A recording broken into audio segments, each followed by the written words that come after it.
Welcome to another episode of The Influential Nonprofit. As you know, I'm Marianne. I work with nonprofit leaders to master the art of influence so they can ask for and receive anything they want, need, and deserve. And today I'm with Jordana Merkin. And Jordana is she's a messaging expert. And I'm very excited because I love words and I'm excited to talk about words with you, Jordana.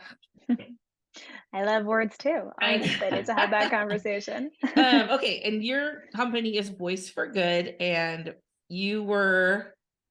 I love this. I love this description. I think it's so powerful. You were a decade as an in-house nonprofit marketer, and then you founded Voice for Good to bring your insider knowledge and outsider perspective to help growing nonprofits clarify their message to connect to those who matter most to their mission. That is lovely. And no, that's good. That one's, I mean, like, we're in the business of helping people create things like that. So when I see one that's good, I'm going to say it. I appreciate that. Yeah, matter most to the mission. Okay. And I love this insider knowledge and outsider perspective. And I want to get into all of that. Now, first, though, everyone answers the same question at the beginning. And the question is, tell me something you're proud of that you don't get to brag about a lot. Yeah.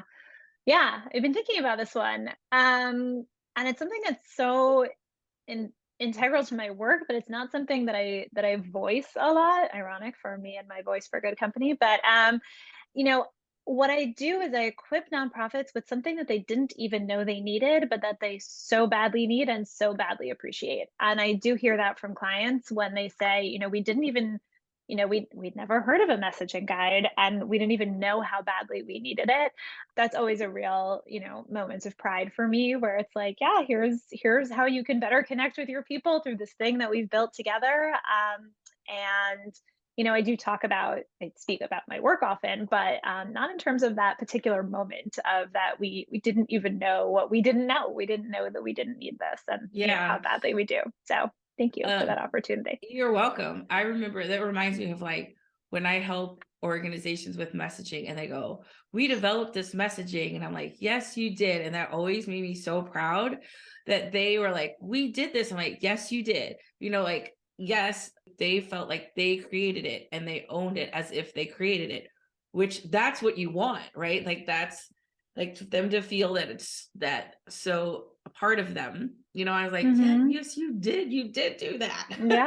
Yeah, it's their message. I'm never there Right? to Yeah, reinvent the I just bring it. wheel. I just bring it forward. It's all inside you. I just bring it forward. Exactly. All right, so let's get into some of this. Tell me from your perspective, this insider knowledge and outsider perspective, what do you think is the biggest disconnect between I mean, you kind of alluded to this a little bit. What's the biggest disconnect between what people think they have or think they need and what people have, right? From your Mm-hmm. insider outsider perspective, what's the biggest Mm-hmm. gap you see? Turn that light on. Yeah, that's a good question. So,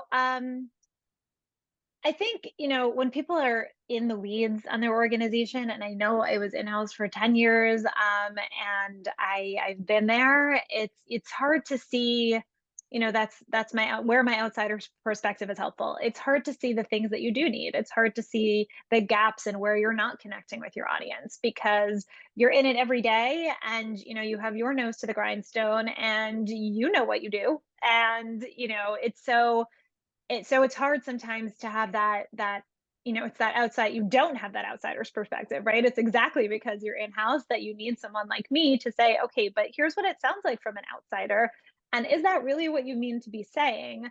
Because it's not always, and it's not that anyone is wrong about what they're doing. It's just that they're not necessarily explaining it in the clearest way, because they're so in it. Right. Well, there's a phrase, you can't see the label of the jar that you're in. Exactly. Right. Yeah. And then, so here's what I have learned. So I've been, working with nonprofits on marketing and messaging for years and years, like a long time. In early 90s. And so, what I've learned is that words matter, but our thoughts matter as well, right? So, Mm. So if you have like if you have a messaging or whatever, but you're like, if you're afraid to be seen, or if you're like, this will never work, or I'm not comfortable with that level of boldness, or or Mhm. it feels scary to you, Mhm. and so that's what I've learned is like thoughts shape words and words shape reality. Has that been your experience as well? I love that. Yeah, definitely. I think, there's this fear of, when you're from a branding perspective, in terms of the words that you're using in your message, that, we still want to sound professional, right? I hear that a lot, especially from smaller organizations that I work with. There's this fear of not sounding professional, not appearing professional. And I always push back on that a little bit to really like, what are we talking about when we say professional? Because your organization should sound human, right? It should have a voice that people can connect to. People give to people, people connect to people. And even as a brand, you should sound like a human. But there's this fear that you're sacrificing some kind of professionalism at that point. And I think that definitely speaks to what you're saying about the thoughts behind the words. And what does it mean when I use these words? And what does it mean if I use emojis? Can I use emojis and still sound professional? Right, right. Or, And yeah, is and that kind of what a would it thing? mean to be unprofessional, and what would be wrong, like what would be so scary? And I do feel like one of the things that plagues our industry is because we're a nonprofit and we're defined by what we're not, instead of we are already feel less than, because Mm. in a society that values profit, we don't make Mhm. that. Yeah. You feel like you're less than, so I have to be perfect or more than just to be considered equal, right? Mhm. And I feel like that's why we have to be professional, because where you're like, no, you have to be truthful, right? Mhm. Yeah. Mhm. Absolutely. Yeah, yeah, the authentic piece, yeah, comes from, finding that, identifying that brand voice, and using it consistently and clearly, and that's what's gonna build trust more than sounding like a buttoned up, boring organization. Right. You can definitely let that personality shine through, and that is actually how you'll build that trust I through always, the authentic voice. like you just said, I always bring it back to a person, right? Like, so if you met a person and they were buttoned up all the time and never shared, like, your life can't be that good. Come on, right?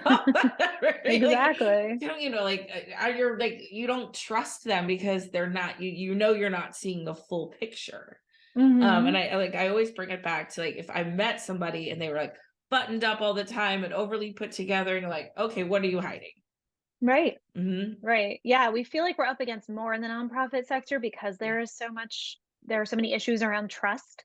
But yeah, the way to gain trust is not to it's almost counterintuitive, but yeah, Right. to your point, it's not to be that buttoned up, perfect looking organization. It's to really, show your true self as a Exactly. person would. I say it all the time. Like, people want honesty, vulnerability, and transparency. And I practice that every single day. And that people are attracted to me and want to work with me because they see the honesty, vulnerability, and transparency. And that makes you very powerful. And it can be really scary to be honest, transparent, and vulnerable. Yeah, you know, yeah, it feels a absolutely. little better to be all buttoned up. You feel like you've got your protection, and Mhm. no one's going to Yeah, see your absolutely. cracks. Right, but it works. I mean, I've done it. There have been mistakes that I've made as an organization. If you own that mistake as opposed to just pretending it didn't happen, people generally thank you for it. We've all been there with the mail merge mistake, or, the dear first name. Yeah. And, I had this with an organization, recently that I was working with, and, it happens. We're all human. And I said, I was like, we need to send out another email that owns it. And there was some pushback there, like, oh, are you sure? Should we do that? Maybe we can just pretend it didn't happen. And I was like, no, we should say, it has happened to have been a school that I was working with. And so, that next communication was, as we teach our students, everyone makes mistakes. We did. And, here we want to correct it. And here's the corrected email. And there was so much positive feedback to that message because it did show that human side, right? There are humans behind the organization, and that's who people are going to give to, and that's who people want to connect with. So, yeah, everyone makes mistakes because we're Yeah. all human. Yeah. So another thing I learned over the years is how if you want to communicate effectively externally, you need to communicate effectively internally, right? And I know that's something that you focus on too. So how does internal communication, or how does clear messaging strengthen an organization internally? Yeah. So definitely there's this sense of, especially in nonprofits, I find, of these silos where it's like, well, I'm going to do my job and you're going to do your job. And, we all have the same mission, but, there's not that, sense of everyone working toward the same goal necessarily on a day to day basis. So I find that with a messaging guide, it's what you do, why you do it, who you do it for, who you're talking to, and how to talk about it. And those are things that everyone needs to do. Those are not just a marketer's job, or, Hmm. some organizations don't even have a marketer. I work mostly with organizations that don't have marketers. And so I really try to convey that being able to answer those questions is everyone's job. And so getting everyone aligned internally is really is really important, because then you have that clear message to convey to everyone else, right? Every opportunity to answer the question, what do you do, is not really an opportunity to discuss what it is you did that day, or the specifics of that particular person's role. I find even at smaller organizations, you can ask three people, what do you do at this organization, and they'll come up with three different answers. And again, it's not that anyone is wrong or misinformed, it's just that they're focused on their area. But when someone external to your organization asks that question, it's an opportunity for everyone to give the same answer.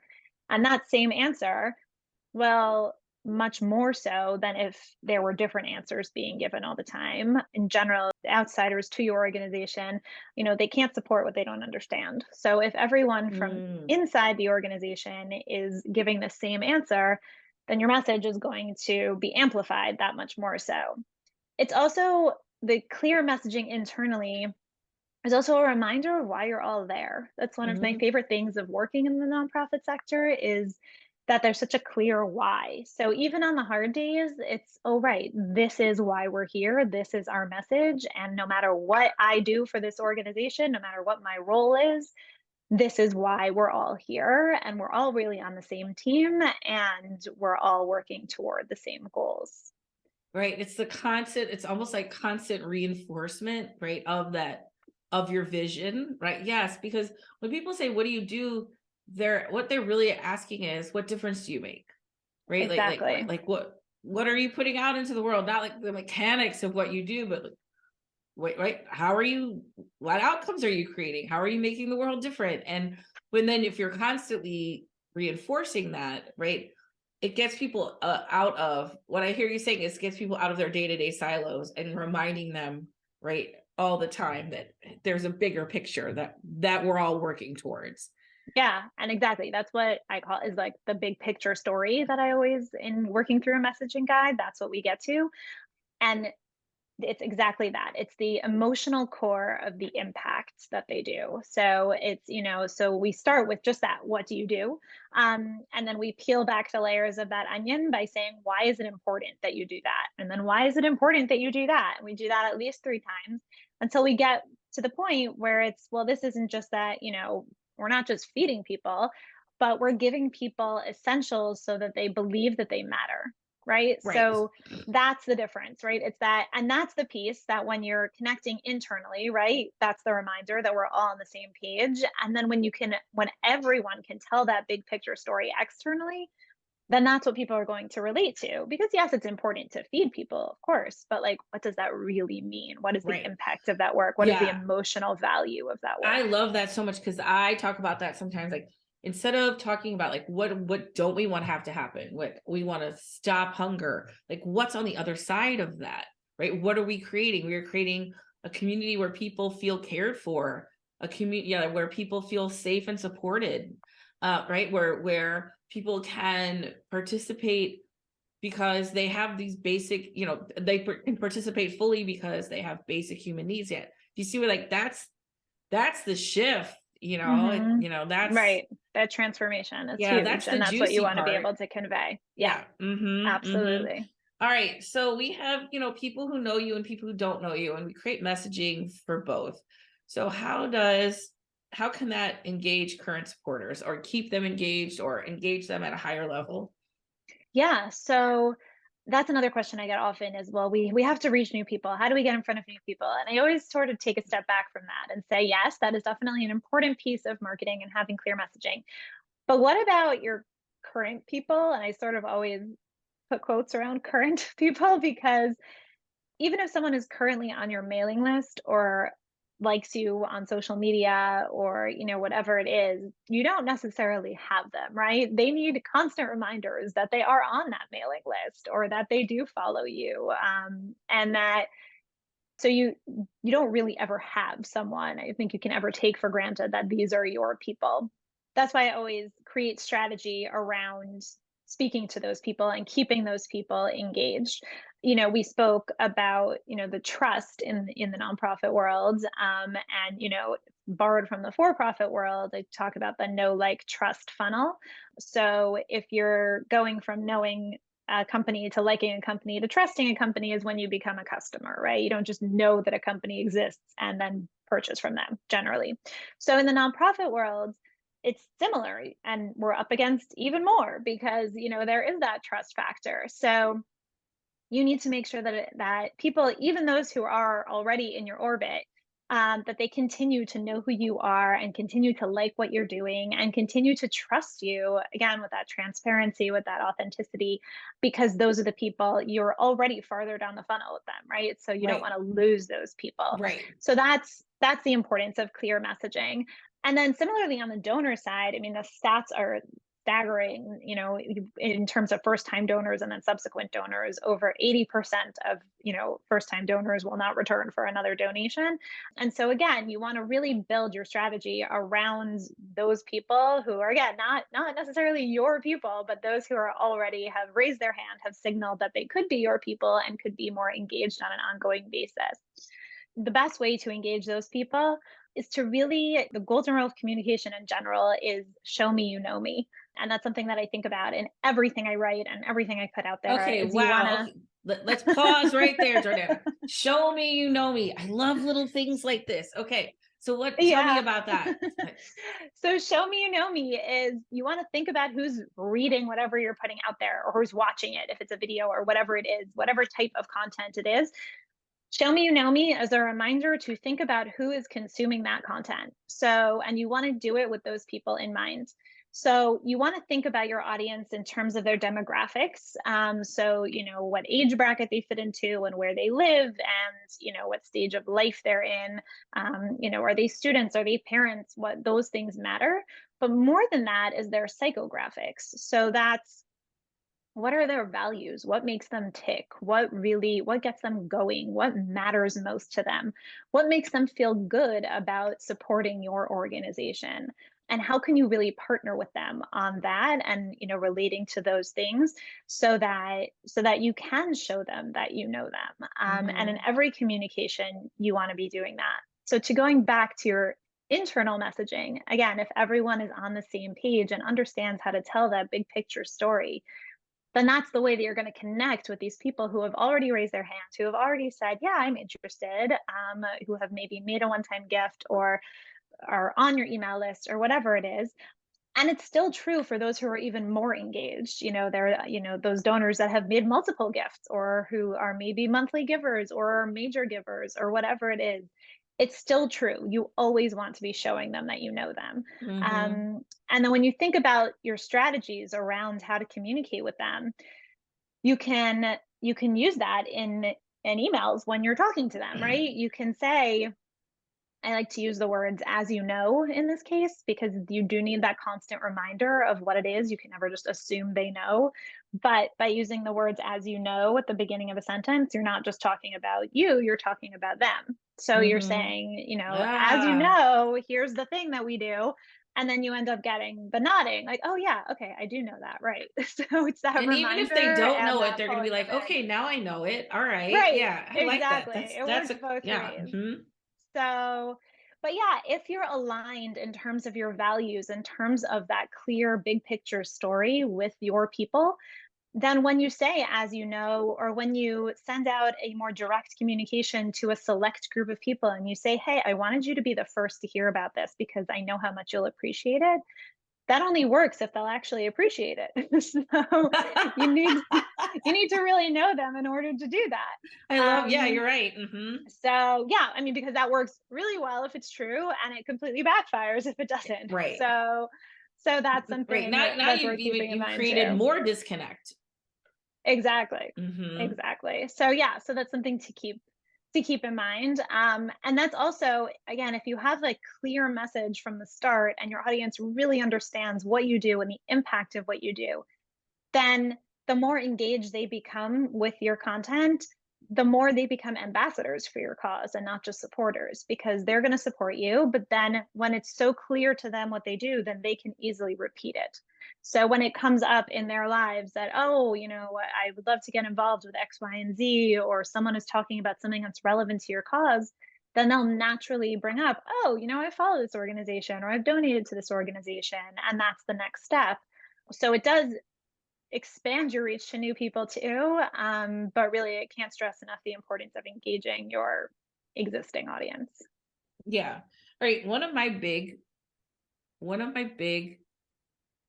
beliefs, principles is you can't make people care. Right. Like there's no magic words of convincing. People Hmm. care about one organization or another more about their own lived experience and how it connects to what you do rather than anything that you're going to say, right? So the marketer's job, the messaging job in my experience is that you use it to connect with like-minded people instead of trying to use that to make like to want to change people's perspective, or Yeah. and once I embraced this concept, it like, oh, it takes the tension out of communication because I don't need anybody to be any different, right? My job is to connect with people who share the same mission, passion as me, as my organization. And that became like a very, like I said, a very freeing thing, because most people believe that our job as communicators is to convince somebody of the worth of our organization. And Yeah. I think if I would use like show me you know me principle, like I want to take that a little bit and apply that to this, because like show me you know me, that like I care about what you care about, right? And Hmm. not like I don't need you to do something. Does that make sense? Like, is that what you Yeah. see as well? Yeah. Yeah. Absolutely. At some point in my messaging work with organizations, there always comes a time where I have to say the following, which like makes me cringe a little bit, but your organization is not for everyone. And it's hard to say and it's hard to hear, because especially when I'm working with a founder, but really any ED, it's so personal, right? I mean, we're in this line of work because we believe so strongly in our causes, and how could everyone not care about the things that I care about? But really we need to remember that, right? That it's not for everyone. If you run a dog rescue, but I'm a cat only person, then Yeah. you're not going to convince me to support you, You're right? not. And You're you not. shouldn't try, and you shouldn't Exactly. waste your time, right? And that's part of what we were speaking about earlier with that authentic voice. Often I find organizations are afraid to to lean in too much to one message because it alienates people. And it's a fine line, because we don't want to be so insider that no one knows what you're talking about, but you do want to use insider language sometimes. If, again, like if you're a dog rescue, then you want to use dog specific language and not talk to the cat or parrot or fish people, right? It's let's keep Right. going with that example. But yeah, I mean, that's again, that exactly, that's show me you know me. Seth Godin says famously, people like us do things like this. And I think about that often also, people like us. What does that mean for your supporters? What does that mean for, people like what support organizations like yours? How is that? Right. What? Fill in that blank. What does that And, look like for you? and actually, what I have found is the more that you embrace your voice, right? The more your specific brand, who you are, the more people are attracted to you because they see what did he say when the people like us do things like this? Is that what? Hmm. Okay. like I see myself reflected in this community. I see my values being reflected, my dog values, right? Or Right. whatever it is. Like, Exactly. and that's what's attractive to me. And the casting of the wide net just it really doesn't appeal or call to anyone. Exactly. Yeah. Yeah, When you try to speak to everyone, you end up speaking to no one. no And one. then also to that ambassador piece, like no one can repeat it, right? If you look at someone's mission statement and it's so vague and encompasses so many things that it's like, what do I even come to you for? Because I'm passionate about everything. Like, you can't be passionate about everything. So Yeah. so that clarity and actually what you do and how to tell that story so that it connects with the right people, both those who are already in your network and new people will relate to that clear messaging and yeah, want to get more involved. So I was working with this board and training them on how to like generate leads. Like I teach them how to have like these very specific conversations in order to connect with people. Like, hey, if there's a connection, great. If not, that's okay too. You don't have to make anybody do anything, to sell anything, close anything, ask for anything.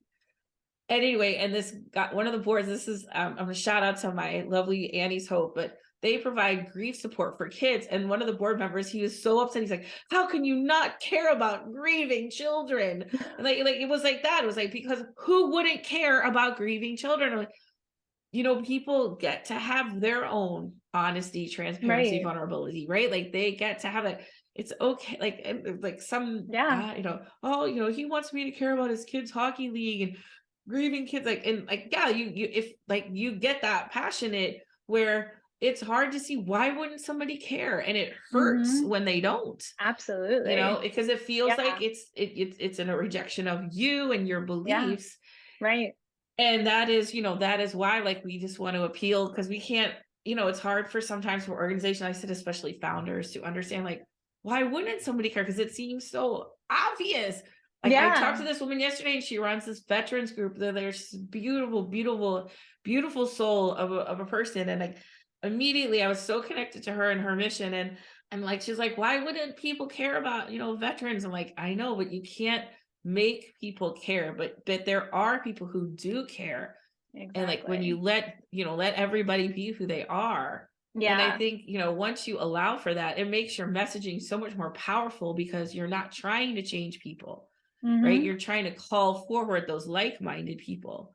And Exactly. it's Yeah. a Those are it's great examples it's a because big yeah, they are shift. I things mean, it's that a little shift, but it's a big impact. Like, right? It's a little yeah. shift, but it's a huge impact. Yeah. Yeah, yeah, and those are great examples because they're yeah, exactly what I meant when it's like, yeah, how could you not care? Everyone needs to Right. care about these things, right? Yeah.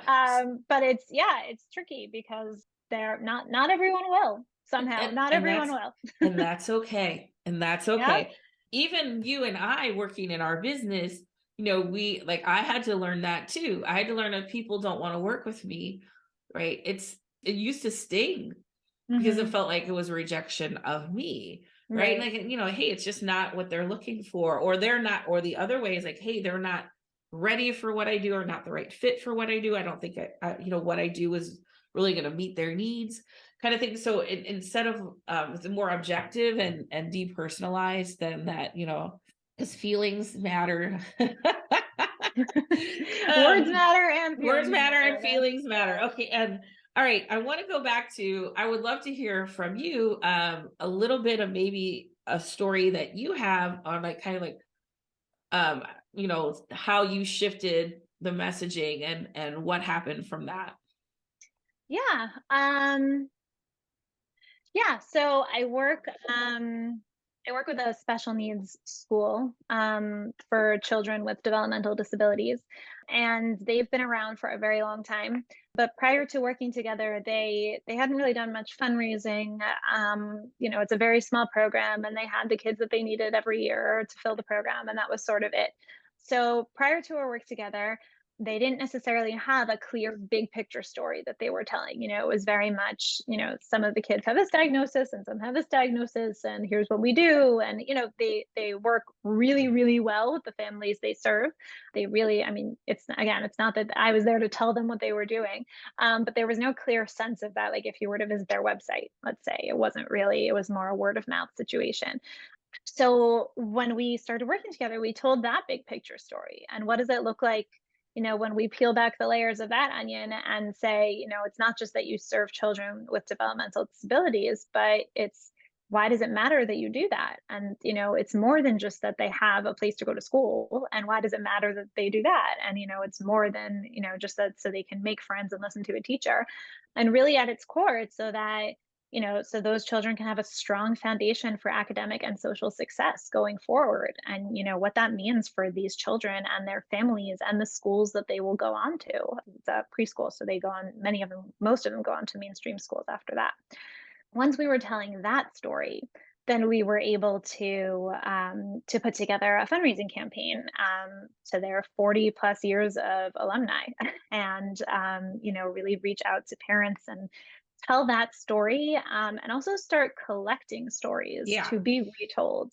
Because as these things go, sort of similar to engaging your current audience is going to help you reach new people, that once you start with one big picture story, then like the day-to-day stories just keep coming.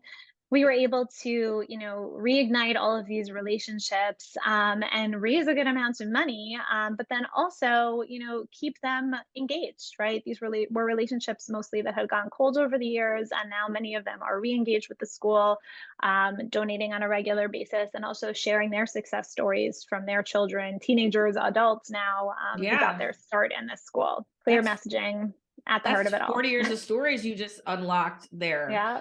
Yeah. And then at the beginning, when we were talking about, when you answered the question about, being proud, like, so what is tell me a little bit more about, what did you call the brand or the messaging, the tool that you were sharing, that when people get The them, messaging guide. the messaging Yeah. guide. So what does that look like? Yeah, so it's basically it's how you can use the right words to tell the right story to the right people. And at the right time. The right time piece is more when I work on a marketing plan with Yep. organizations, which I do as well. But what's in a messaging guide is, yeah, so as we've discussed, it's your big picture story. It's how to answer that what do you do? It also clarifies your mission, your vision, and your values. That values piece in particular is important because, as we've said, that's how you're going to connect on that psychographic level to your people, both those already in your orbit and your new people. So, really getting clear on all of those things. We also go through how to tell day to day stories and how to tell them ethically and what that means for your organization and how to collect them so that, again, back to that internal piece, really everyone is a storyteller and everyone feels empowered to understand why it's important and how to do it. We get really granular. I do a word bank, both words to use and words not to use. The words not to Ah, use are often more important than the ones you do use.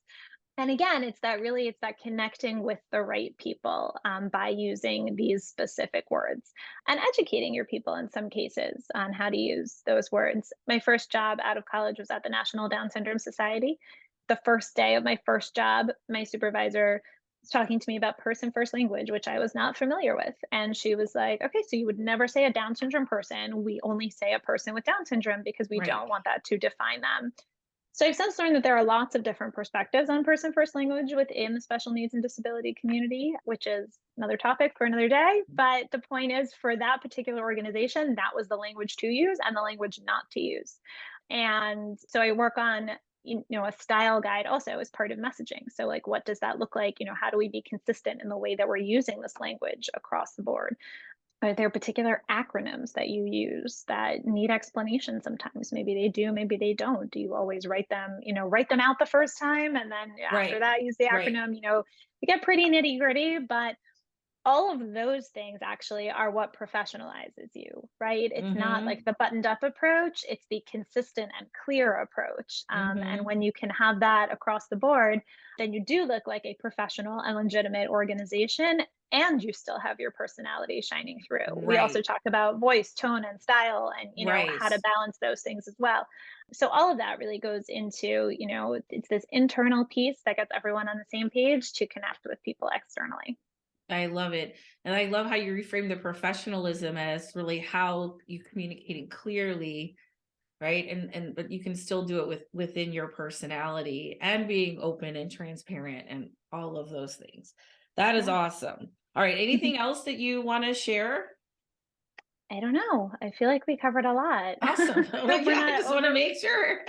Yeah, no, it's Any great. more Thank wisdom you want to share? All right, always the last question of the podcast is, if you're in New Jersey, I'm in St. Louis, if we're ever at karaoke together, hopefully one you. day we're in a room together, what is your go-to karaoke song? Anything by Queen. So, I Crazy the Thing Called Love, You're My Best Friend, any of those classics. Those are always fun. Don't Stop Me. That's a good one. Yep. Like, oh, I like, but yeah, because my friend Jim sings Crazy Little Thing Called Love. That was like a big song because I'm an 80s kid. I'm like, Hmm. I went through high school and college in the 80s. So that was kind of my music. I would love for you to sing that. Hopefully one day we can make it happen. That is awesome. Thank you, Jordana. Thank If you. people want to get in touch with you and learn more about Voice for Good, what's the best way for them to do that? Yeah. So my website is voiceforgoodmarketing.com. I'm on LinkedIn at Jordana Merkin. I'm on Instagram at Voice for Good. And yeah, if anyone has any questions, I'm happy to continue the Yeah, conversation. and And that's awesome. And we will put that in the show notes so you can awesome. Thank you. connect I with also Jordana. have sorry, thank you. I also have some free prompts on messaging guides and Ah, marketing plans on my website. So they're under freebies. There's a couple other and things I have there that. that We'll people are we'll put welcome that link. to. I have that link here. We'll put the link in the show notes so they can go straight to your website and grab those prompts. Awesome. Ooh, that Thank sounds you good. so Thanks for much. sharing that resource. Yeah, All right. absolutely. I hope it's And helpful. that is it for this episode of the Influential Nonprofit. If you want to connect with Jordana, all of those links are in the show notes. And it was great having you. Thank you so much for being here. And Thank if you you. haven't yet and you want to learn more about growing your influence, you can download my Uplevel Your Influence guide. Go to uplevelyourinfluence.com and you can download my guide of different tools that you can learn to get people that you have no authority over to do what you want them to do. Because we all have people like that. And it teaches you how to enroll people in your vision without convincing, pitching, or selling. And we'll Love see it. you next time on the Influential Nonprofit.